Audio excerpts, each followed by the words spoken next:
అలాగే విజయ్ బుల్గాన్ అన్నాడు నాకు లైఫ్ ఇచ్చారు అని. నేను విజయ్ బుల్గాన్కి లైఫ్ ఇవ్వలేదండి. విజయ్ బుల్గాన్ యొక్క పాటలు బేబీ సినిమాకి ఒక స్ట్రేచర్ని ఇచ్చాయి. ఎందుకంటే చాలామంది అనుకుంటుంటారు ఎవరైనా సక్సెస్ ఇస్తే మనం వాళ్ళకి ఇచ్చామని.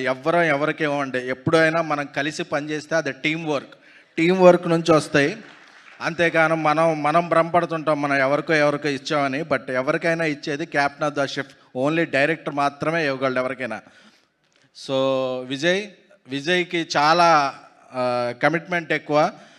ఎందుకంటే ఒక సినిమా హిట్ అవగానే చెన్నైకో బాంబేకో అలా మ్యూజిక్ స్టూడియోలు మార్చేస్తుంటారు. బట్ తన ఎన్ని పాటలు హిట్ అయినా, బేబీ హిట్ అయింది, తర్వాత కోర్టు హిట్ అయింది, ఇందులో కన్నమ్మ సాంగ్ వైరల్ అయింది, తర్వాత అతను చాలా సినిమాలు చేస్తున్నాడు. బట్ ఆంధ్రప్రదేశ్లోని కాకినాడలోనే ఆయన ఉంటాడు. అంటే ఎంత ఎదిగినా కన్న తల్లిని, ఉన్న ఊరిని, స్వస్థలాల్ని అంటి పెట్టుకుని ఇక్కడ ఉన్నప్పుడే నాకు ఈ సక్సెస్ వచ్చింది, నాకు సక్సెస్ వచ్చినా ఇక్కడే ఉంటాను అనే ఒక రేర్ పర్సనాలిటీ అండి విజయ్ది.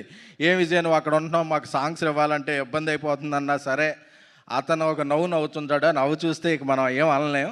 So he's like my brother. We are working together again and again. Vijay నీ కోసం, నీ మంచి మనసు కోసం కూడా ఈ పాటలు బాగా వెళ్ళాలి, ఈ సినిమా పెద్ద హిట్ అవ్వాలి.